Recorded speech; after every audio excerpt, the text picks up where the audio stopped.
बीते कुछ सालों में मैंने बहुत सी किताबें पढ़ी हैं, बहुत सारी। कि मैं दिखा सकूँ इतनी। ये जो सिर्फ ऑफलाइन किताबें जो मैंने ऑनलाइन खरीद के घर मंगा के पढ़ी, ऐसी कई किताबें भी हैं जिसे मैंने सिर्फ ऑनलाइन खरीद के ऑनलाइन ही पढ़ रखी। तो मैं ये कह सकता हूँ कि किताबें पढ़ने का काफ़ी एक्सपीरियंस तो है,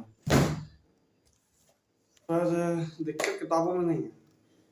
किताबें बहुत से लोग पढ़ते हैं, फिर कुछ बदलता नहीं है। मैंने भी इतने सालों किताबें पढ़ी हैं इसी उम्मीद में कि अब चीज़ें बदलेंगी, पर चीज़ें किताब पढ़ने से कभी नहीं बदलती। ये बात मैंने बहुत जल्दी रियलाइज़ हो गई होती तो काफ़ी चीज़ें बेहतर होती, ज़िंदगी काफ़ी बेहतर होती। पर खैर, देर दुरुस्त है। किताबें पढ़ने में जब हम किताबें पढ़ते हैं तो हम इस उम्मीद से पढ़ते हैं कि हमने आज किताबें पढ़ी, कल ज़िंदगी सही हो जाएगी, या किताबें पढ़ते रहने से ज़िंदगी बेहतर हो जाती है। पर नहीं, एक्चुअली सबसे मेन पॉइंट क्या है किताब पढ़ने का, वो है एग्जीक्यूशन। किताबें एक पढ़ो चाहे हजार, उसका कोई मतलब नहीं है अगर उसमें लिखी हुई चीज़ें तुम अप्लाई नहीं कर रहे हो, उसमें लिखे हुए बातों को तुम एग्जीक्यूट नहीं करते हो।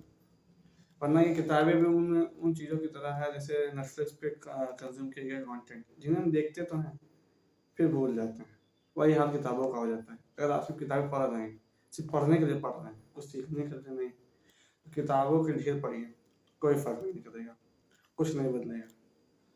और यकीन मानिए, मैं इस बात को जानता हूँ। खैर, अगली बार किताबें कोई पढ़िएगा तो कोशिश करिएगा कि आप उन किताबों में लिखी बातों को अप्लाई कर सकें। कम किताबें पढ़िए, पर अप्लाई करने की कोशिश कीजिए, क्योंकि बथेरे किताबें पढ़ने से भी कुछ नहीं बदलता। अगर उनका असर अगर जीवन में ना दिखे तो मतलब ही नहीं है किताब का।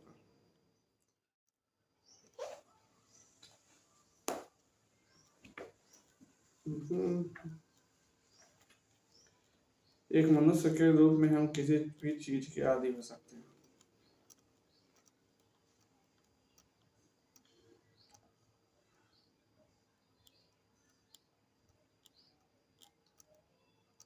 कई बार तत्काल निर्णय लेने का अवसर आता है, ऐसे निर्णय जो जिंदगी या मौत से जुड़े हो सकते हैं।